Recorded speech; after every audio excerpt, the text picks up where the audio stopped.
नमस्कार, सरोकार संवादमा यहाँलाई स्वागत छ। म श्रीकृष्ण नेउपाने। नेपाल भूकम्पीय जोखिमले उच्च स्थानमा रहेको भनिरहँदा पछिल्लो पटक फेरि पश्चिम नेपालबाट भूकम्पका कम्पनहरू देखा पर्न थालेका छन्। हामीले अनुभूति गर्न थालेका छौँ र पछिल्लो पटक जाजरकोटबाट गएको भूकम्पले अहिलेसम्ममा 157 जनाको मृत्यु भइसकेको छ र 300 भन्दा बढी घाइते भएका छन् भन्ने विवरणहरू प्राप्त भइरहेका छन्। यद्यपि यो जुन उद्धारको कार्य अन्तिम चरणमा भइरहँदाखेरि यो तथ्याङ्क फेरबदल हुन सक्छ भने हजारौं घरहरू चाहिँ ध्वस्त भएका छन्। 1000 भन्दा बढी घरहरू पूर्ण रूपमा ध्वस्त भएका छन् र 3000 हाराहारीमा घरहरू आंशिक रूपमा क्षति पुगेका छन् भन्ने विवरणहरू आइरहँदाखेरि सरकारले पनि आपतकालीन बैठक मार्फत ती घरहरूको चाहिँ भूकम्प प्रतिरोधी घरहरू 1 वर्षभित्रमा निर्माण सम्पन्न गर्ने भन्ने लक्ष्य लिएको छ अथवा उसले निर्णय गरेको छ। 72 सालमा पनि नेपालमा ठुलो भुइँचालो गयो। त्यस पछाडि त्यहाँ झन्डै 9000 मानिसहरूको मृत्यु हुनका साथै हजारौं घरहरू ध्वस्त भए। त्यसबाट पनि हामीले केही पाठहरू सिकेका छौँ र त्यहाँ सिकेका पाठहरू अहिलेको पछिल्लो भूकम्प र अब आउने सम्भावित भूकम्पबाट बच्नका लागि हामीले कस्ता किसिमका भौतिक संरचनाहरू निर्माण गर्ने अनि हामीले बनाएका संरचनाहरू किन भूकम्प मैत्री अथवा भूकम्प प्रतिरोधी हुन सकिरहेका छैनन् भन्ने हिसाबले बहसहरू गर्नु आवश्यक देखिन्छ। भूकम्पले मानिसलाई त्यसै मार्दैन।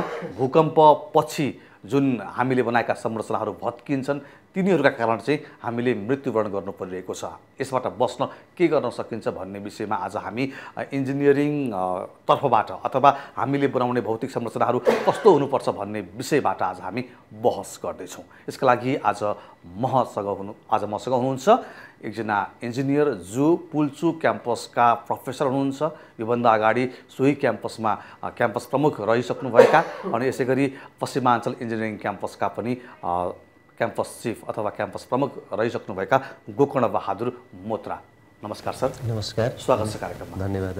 अब मैले यहाँलाई पृष्ठभूमिमा सुनाए जस्तै अब 1000 भन्दा बढी घरहरू जाजरकोटमा ध्वस्त भएका छन् जो बस्नै नमिल्ने गरी भत्किएका छन् अनि 3000 हाराहारीमा आंशिक क्षति भएको छ भन्ने कुराहरू आइरहँदाखेरि आजको संवाद चाहिँ मैले कसरी सुरु गर्न खोजिरहेका छु भने यस्ता किसिमका भौतिक संरचनाहरूलाई अब हामीले कालान्तरमा हुने अथवा भोलि सम्भावित भूकम्पबाट जोगिनको लागि भूकम्प प्रतिरोधी निर्माण हामीले हाम्रै चाहिँ सिप हाम्रै उपलब्ध भएका त्यहाँका स्थानीय स्रोत साधनबाट सम्भव हुन्छ कि हुँदैन सर? जुन संरचनाहरू छन् हाम्रा जुन रूपले भत्के हामीले देखिरहेका छौँ अहिले धेरैजसो घरहरू चाहिँ ढुङ्गाले त्यसमा ढुङ्गालाई माटोले जोडेर बनाएका संरचनाहरू बढी छन् त्यो क्षेत्रमा। त्यो खालका घरहरू नै बढी अहिले भत्केको र तिनीहरूले नै गर्दा हाम्रो जुन ज्यान धनको क्षति भयो त्यो भएको हामीले देखिरहेका छौँ। र अब हाम्रो 1-2 तलाको 3 तलासम्मको घर बनाउँदाखेरि चाहिँ हामीलाई जस्तो खालको जहाँनिर ढुङ्गा माटो जहाँनिर हुन्छ काठहरू हुन्छ हरेक ठाउँमा हाम्रो चाहिँ तिनीहरूलाई प्रयोग गरेर भूकम्प प्रतिरोधी बनाउन सकिन्छ। भूकम्प प्रतिरोधी बनाउने विभिन्न खालका टेक्निकहरू छन्, टेक्नोलोजीहरू छन्, तिनीहरूलाई चाहिँ प्रयोग गर्नुपर्ने हुन्छ।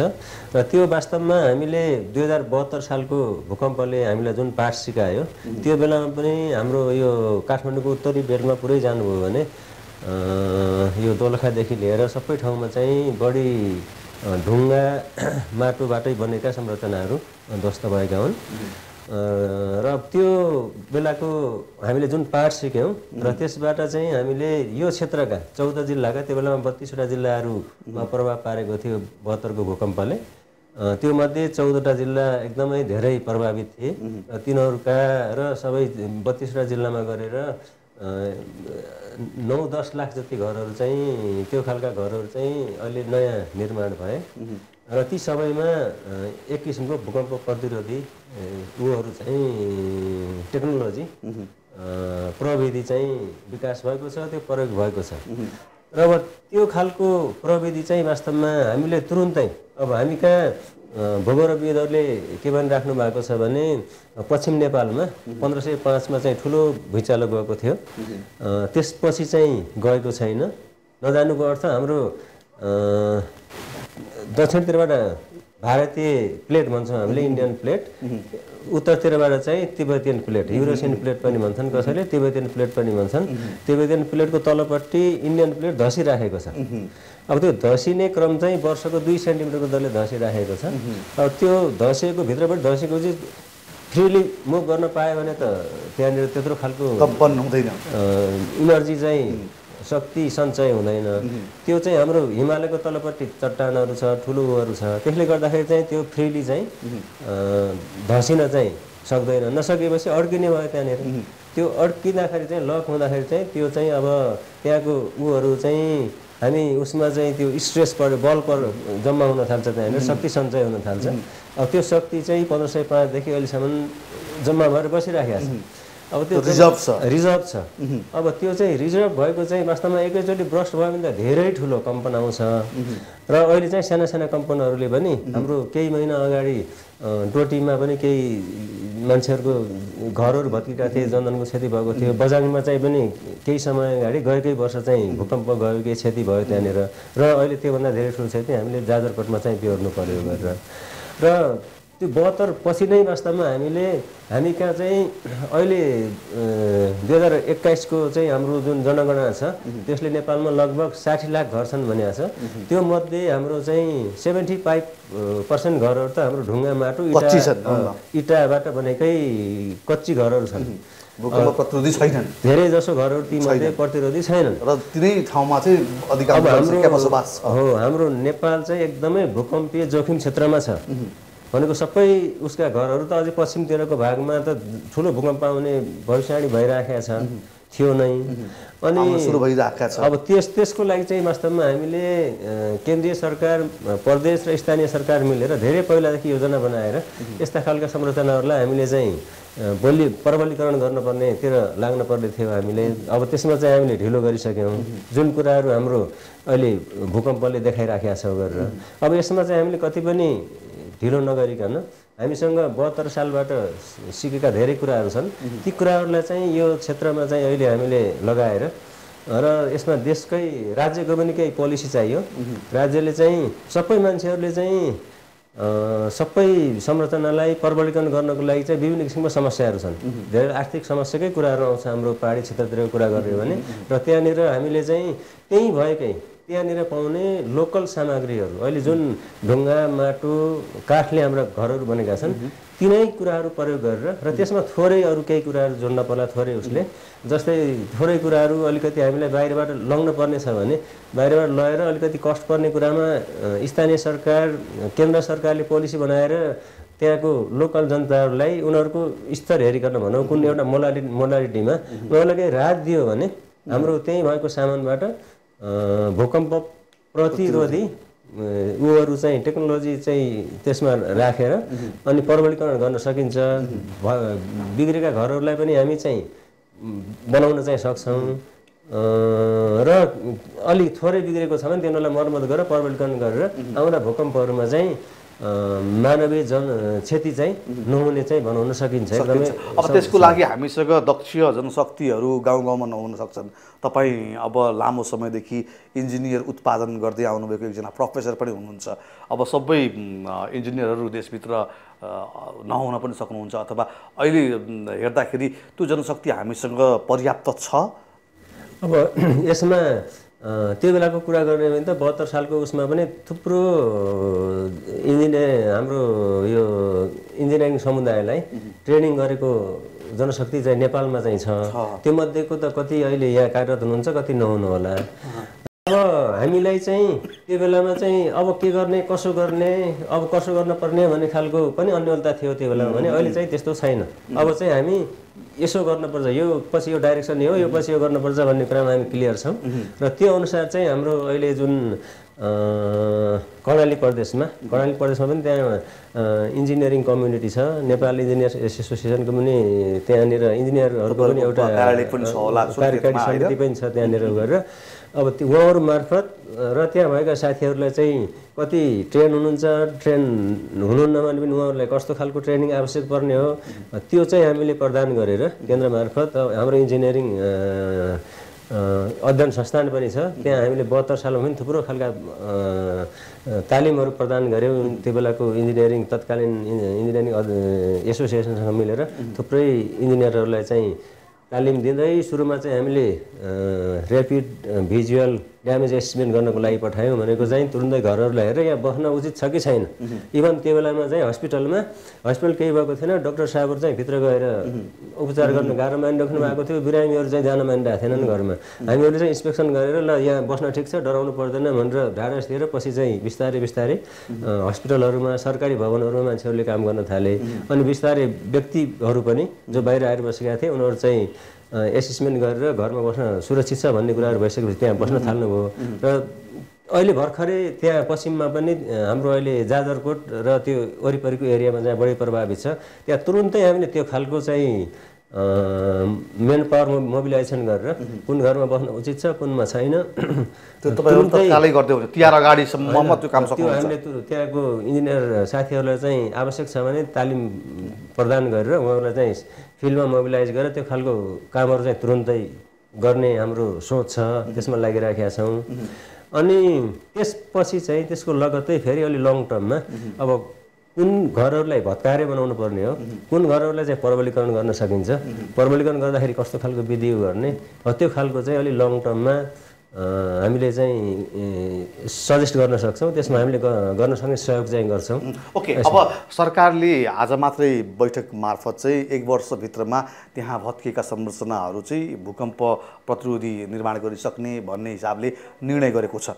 तपाईँ अब 72 सालको भूकम्पको पनि हामीसँग अनुभव छ हैन, हामीसँग जनशक्ति कति छन् त्यो कुरा पनि यहाँलाई थाहा छ, अनि हामीसँग भएको स्रोत साधनको उपलब्धता पनि थाहा छ। यो हिसाबले सबै हेर्दाखेरि सरकारले गरेको निर्णय 1 वर्षभित्रमा त्यो सम्भव होला कि नहोला? यसमा अहिले हामी निर्णय गरेर तुरुन्तै फिल्डमा गएर काम गर्न सक्ने स्थिति बन्यो र जुन संरचनाहरू बिग्रेका छन् तिनीहरूलाई चाहिँ एउटा पोलिसी मार्फत सरकारले चाहिँ कुन मोडालिटीमा कसरी गर्ने हो तिनीहरूलाई चाहिँ केही एउटा टेक्निकल इनपुट चाहियो। त्यतिले मात्र नपुग्ला, सबै त्यो आफ्नै सक्षम हुनुहुन्छ भन्ने छैन। उहाँहरूलाई चाहिँ लोन मार्फत हुन्छ अथवा अरू कसरी जुन हाम्रो 72 को भूकम्पपछि सर्टेन इन्स्टलमेन्टमा चाहिँ सरकारले चाहिँ एमाउन्ट प्रोभाइड गरेको थियो।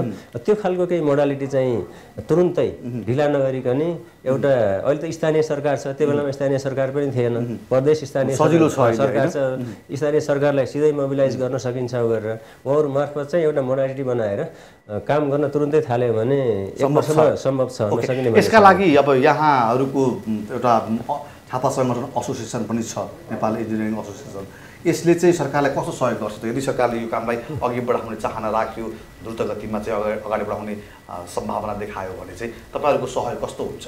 अब होइन, अब हाम्रो एउटा त इन्जिनियरिङ समुदाय भएकोले म एउटा इन्जिनियरिङ अध्ययन संस्थानमै प्राध्यापन गर्छु, लामो समयदेखि त्यहाँ काम गरिराखेको छु। एउटा हाम्रो अध्ययन संस्थानकै पनि रोल भयो, अर्को चाहिँ हाम्रो छाता सङ्गठन इन्जिनियरिङ एसोसिएसन पनि छ।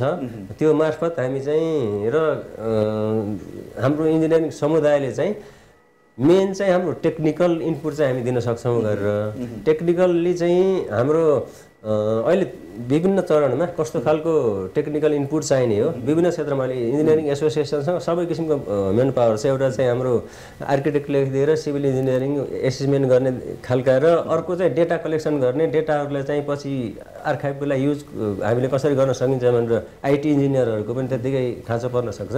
सबै खालको टेक्निकल मेन पावर चाहिँ कति बेला कहाँनिर आवश्यक छ त्यो चाहिँ नेपाल सरकारलाई र स्थानीय सरकारको लागि पनि के आवश्यक पर्ने हो इन्जिनियर एसोसिएसनले हाम्रो इन्जिनियरिङ अध्ययन संस्थानले सहयोग गर्नको लागि एकदमै हामी चाहिँ तत्पर छौँ। ओके, अब कहिलेकाहीँ विपत्ति पछाडि पनि अवसरहरू हुन्छ भनिन्छ हैन, यस्ता किसिमका समस्याबाट समाधान गर्ने क्रममा त्यहाँ अवसर पनि हुन्छ भनिरहँदाखेरि अब हाम्रो जुन भौगोलिक बनौट छ, जस्तो अघि यहाँले भन्नुभयो हामी उच्च जोखिममा छौँ भनिरहँदाखेरि अहिलेका हाम्रा जुन बस्तीहरू छन् ती बस्तीहरू पनि छरपष्ट रहेको, एउटा घर एउटा डाँडोमा अर्को घर पर रहेको त्यो देखिन्छ।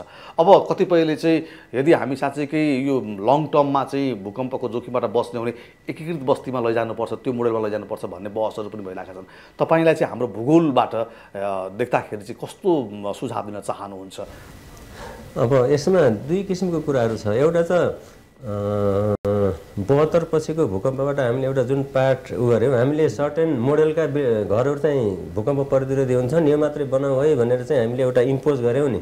त्यसले गर्दाखेरि चाहिँ कति ठाउँमा हाम्रो सदियौँदेखि हाम्रो जुन कल्चर थियो, जस्ता खालका हाम्रा घरका छानाहरू थिए, जस्ता प्रकारका घरहरू थिए, एउटा आइडेन्टिटी थियो नि सबै घरको, पहिचानको जस्तो बारपाकै हेर्ने हो भने बारपाक कुनै बेला चाहिँ एउटा पर्यटकको लागि चाहिँ राम्रो चाहिँ गन्तव्य थियो। अब अहिले बारपाक चाहिँ आधुनिक जस्तो बनाएको छ। त्यो बारपाकको त्यो जुन मर्म थियो नि, त्यो मर्म त मेटियो होइन। हाम्रो जस्तै यसमै हाम्रो उसमा पनि जस्तै नेवार समुदायमा गयो भने एउटा किसिमको कल्चरको त्यो खालको हाम्रो बिल्डिङहरूले पनि झस्काउँथ्यो।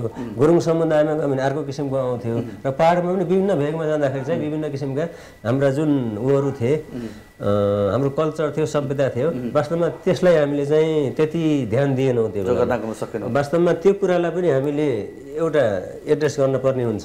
त्यो भयो भने मात्रै पहिलादेखि जसरी उपयोग गरेर आएको त्यही प्रकारले उपयोग गर्न सकिन्छ र हाम्रो कल्चरलाई पनि हामीले चाहिँ मेन्टेन गर्न सक्छौँ। र त्यसको साथसाथै भूकम्प प्रतिरोधी पनि बनाउन सकिन्छ। परम्परागत बनौट शैलीलाई पनि हामीले चाहिँ अहिले आधुनिक रूपमा गर्न सकिन्छ। हो, अब कति यो भूकम्प 72 को पछि हामीले एउटा आलोचना गरेको कस्तो भने मान्छेहरूले चाहिँ 1 कठा 2 कठाको त्यो सरकारले दिने अनुदानको लागि चाहिँ 1-2 कठाको घरहरू बनाउनु हो र कति चाहिँ त्यसमा नबसेर पुरानै घरमा बसिराख्नु भएको छ भन्ने खालको उपयोगहीन भयो भन्ने कुरा पनि छ। त्यो खालको त राम्रो भएन। भनेपछि पुरानै घरमा बस्ने पनि त हाम्रो खर्च मात्रै पनि भयो, जोखिम त उति रह्यो नि त। जोखिमबाट हामी त मुक्त भएनौँ। अब त्यो हिसाबले हामीलाई अब पश्चिम नेपालमा पुरै भेगमा चाहिँ हाम्रो बिल्डिङको मोडालिटी कस्तो छ हामीलाई लगभग थाहा छ। धेरै जसो हाम्रो कच्ची घरहरू नै छन्। अब ती घरहरूलाई चाहिँ र त्यो क्षेत्र चाहिँ एकदमै र होल नेपालै हाम्रो भूकम्पबाट एकदमै हामी जोखिममा छौँ र बखतमा भूकम्प आउँछ नै, यसमा त दुविधा नै छैन। अब ठुलो भूकम्प चाहिँ केही अलिक लामो अन्तरालमा आउँछ भने सानो सानो भूकम्पहरू त आइरहेछन्, एकदमै फ्रिक्वेन्टली आउँछन् गरेर। अब त्यो खालबाट हामी सबै एकदमै हुनको लागि चाहिँ जोगिनको लागि चाहिँ एउटा राज्यले पोलिसी बनाएर हाम्रा यो खालका जुन ढुङ्गा माटोका संरचनाहरू छन्, कच्ची संरचना भनौँ न यसलाई, ती संरचनाहरूलाई चाहिँ भूकम्प प्रतिरोधी बनाउनु नेपालभरि नै एकदमै जरुरी छ। अहिले जाजरकोटको मात्रै होइन कि अब त्यहाँको त तुरुन्तै हामीले गर्न पर्यो। त्यहाँका अहिले जुन घरबारविहीन भएका समुदायहरू हुनुहुन्छ उहाँलाई तुरुन्तै हेल्प गर्न पर्यो। त्योभन्दा बाहेकका उसलाई पनि हामीले एड्रेस गर्न एकदमै जरुरी छ। अब मानिसको यो अहिलेको मनोविज्ञान चाहिँ के छ भने भूकम्प प्रतिरोधी भन्ने बित्तिकै ढलान गरिएका घरहरू, पिल्लरका घरहरू जो रड र सिमेन्ट बालुवा लगाएर बनाइन्छन् त्यो घरहरू मात्रै भूकम्प प्रतिरोधी हुन्छ भन्ने आम बुझाइ त्यसो पायौँ हामीले। वास्तवमा तपाईँले अहिले भर्खरै के भन्नुभयो भने ढुङ्गा माटो र स्थानीय जुन स्रोत छ त्यो स्रोतलाई पनि हामीले भूकम्प चाहिँ प्रतिरोधी बनाउन सक्छौँ भनिरहँदाखेरि त्यसलाई चाहिँ त्यो आम मानिसमा रहेको यो मनोविज्ञानलाई हामीले कसरी एड्रेस गर्ने, कसरी बुझाउने? अब यसमा यो कस्तो छ भने हाम्रो 72 को भूकम्पपछि पनि वास्तवमा एउटा त्यो खालको पर्सेप्सन थियो। पिलरले बनेका घरहरू चाहिँ धेरै जसो केही भएनन्, धेरै बिग्रिने चाहिँ ढुङ्गा माटोकै कच्ची घरहरू नै भए भन्ने थियो गरेर।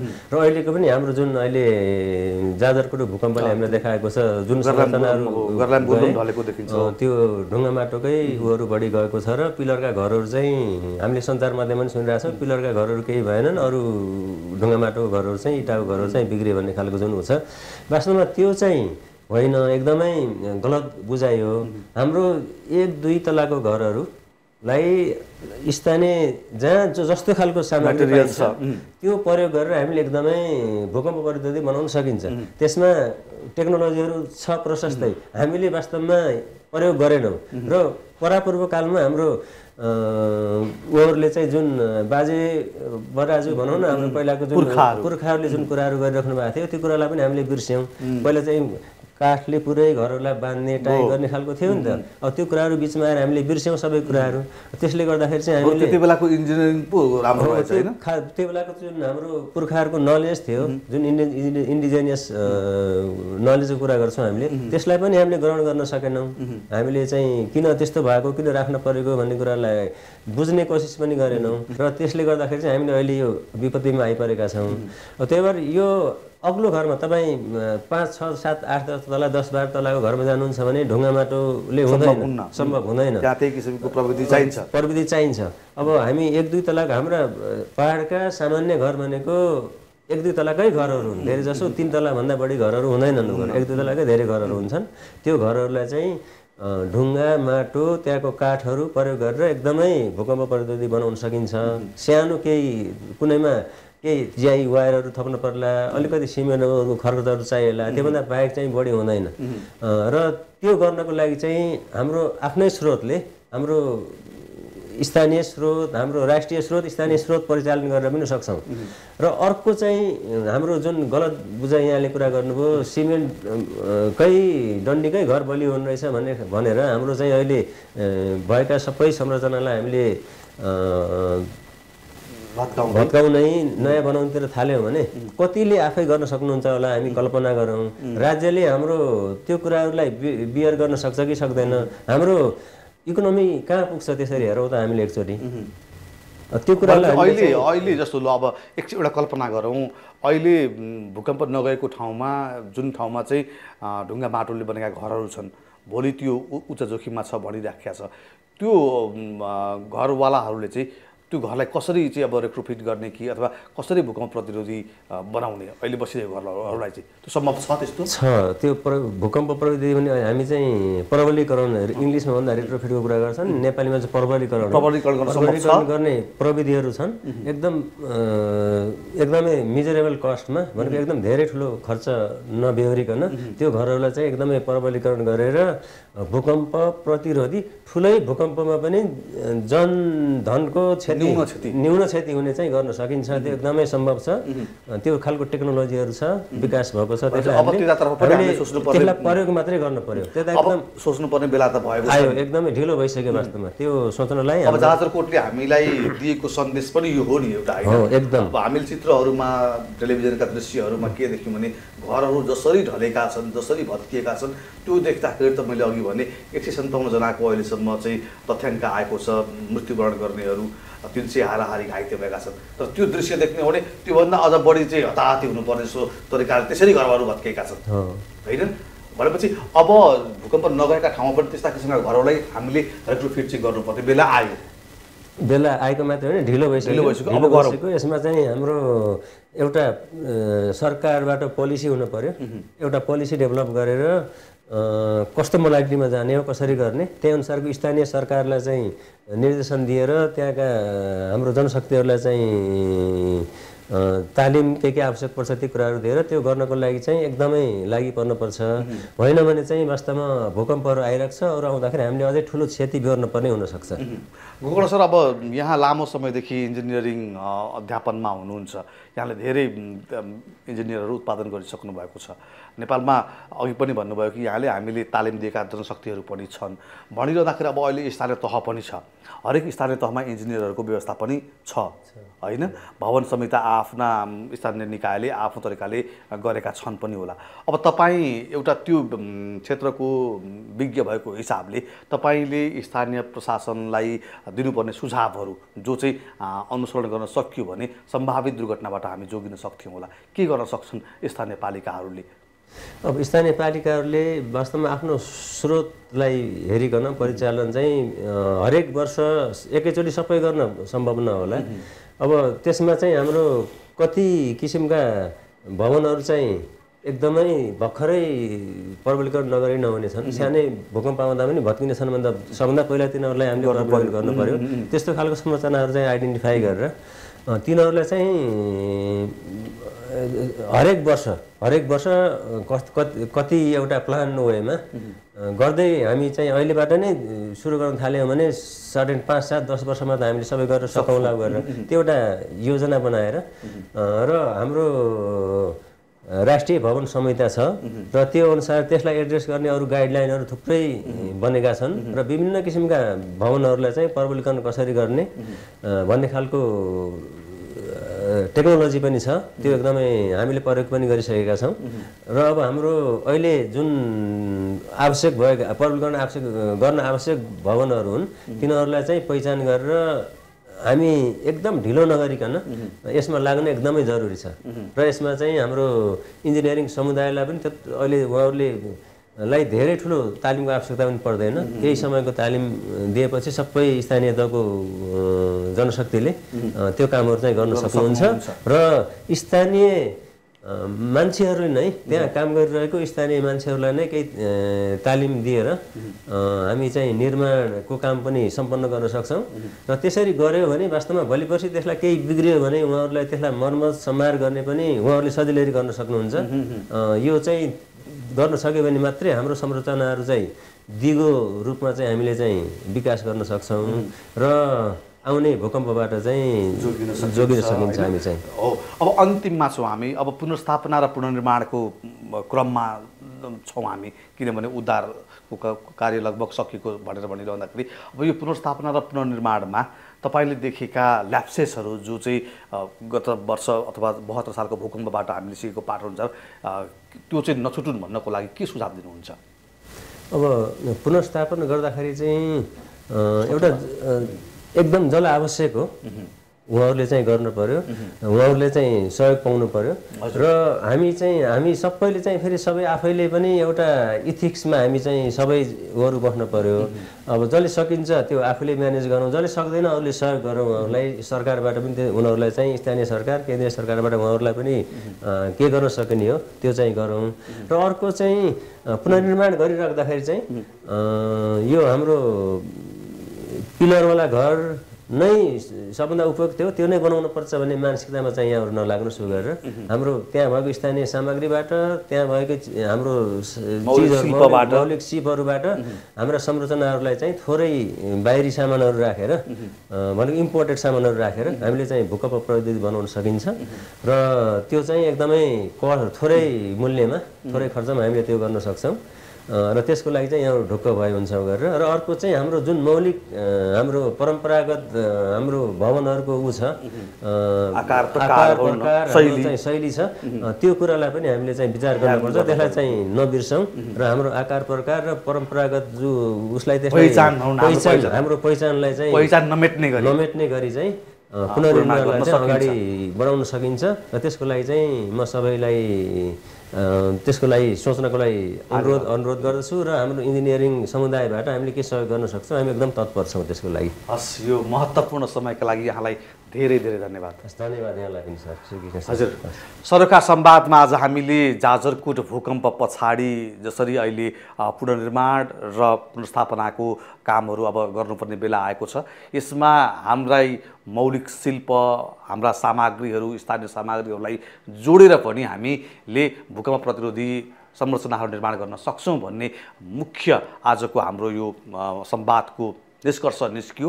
यही संवादका लागि आज मसँग हुनुहुन्थ्यो पुल्चोक इन्जिनियरिङ क्याम्पसका प्राध्यापक प्रोफेसर र सोही क्याम्पसका पूर्व क्याम्पस चिफ गोकर्ण बहादुर मोत्रा।